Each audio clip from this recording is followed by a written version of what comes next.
Sa mga nagbabalak magbakasyon ngayong long weekend, doble ingat sa pagbubuk ng inyong accommodations. Ang Baguio City nagbabala sa talamak pa ring mga booking scam. Nasa frontline ng balitang yan, si Elaine Fulgencio. Hindi pa man long weekend, nagbakasyon na sa Baguio ang pamilya ni Fred na mula pa sa Quezon City. Pero pagdating nila sa transient house, laking gulat nila nang makitang malayo ang itsura nito sa ipinabook online. Wala raw parking ng sasakyan at masyadong matarik ang lugar. Nataliwas sa pinakitang litrato ng transient owner. Ang malala, tumaas pa ang singil ng may-ari. Pinuntahan namin, hindi actual, hindi yung condition, hindi acceptable. Nakiusap na lang kami dun sa host asking kung pwedeng cancel na namin yung second day.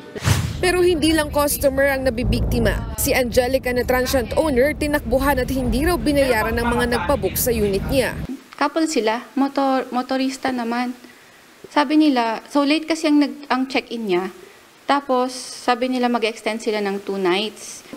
Open na namin yung room. Mga gamit lang. Sa pinakahuling tala ng Baguio City Police mula Enero hanggang ngayong Oktubre, may 6 na kaso na ng transient scam sa lungsod. Madalas daw na modus ng mga nagpapakilalang transient homeowner ang paniningil ng malaking down payment. Yung mga scammer po kasi, ang dali po kasi nilang kopyahin yung mga naipopost ng ating mga transient dahil business to, naka-public sila. So, ma-open yun kahit sino.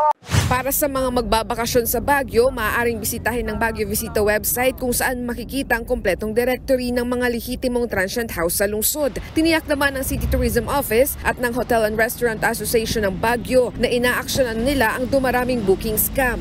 Payo ng mga otoridad maging mapanuri. Huwag silang magbayad kaagad. Kung gusto nilang ipa-reserve yung kanilang transient, maaaring kontakin po nila yung may-ari. Kung hihingi po talaga ng malaking reservation, yun po ay scam. Nagbabalita mula sa Frontline, Elaine Fulgencio, News 5. Mga kapatid, Cheryl Cosim po. Iba na ang may alam at may pakialam sa panahon ngayon. Para sa tuloy-tuloy na balitaan sa Frontline, mag-follow at mag-subscribe sa social media pages ng News 5.